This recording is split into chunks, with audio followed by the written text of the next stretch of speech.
ఈరోజు జగనన్నని భయపెట్టాలని ఈరోజు రాష్ట్ర నలుమూలల దొంగలందరూ కూడా కలిసికట్టుగా ఏ విధంగా మీటింగ్లు పెడుతున్నారో మీరు చూస్తున్నారు.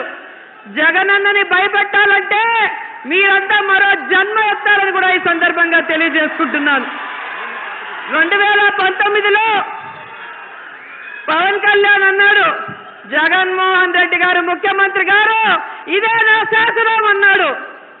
శాసనం అన్నవాడిని శాసనసభ గేటు కూడా తాకనీయలేదు మా జగనన్నని కూడా ఈ సందర్భంగా తెలియజేసుకుంటున్నాను.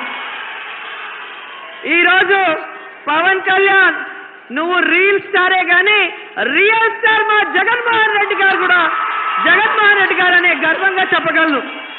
ఆ రోజు పవన్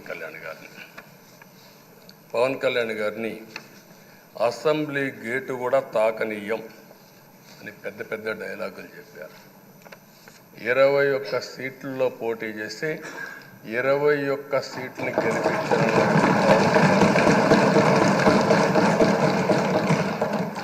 వైనాట్ 175 అని చెప్పి 11 కూడా తెచ్చుకోలేని నాయకత్వం.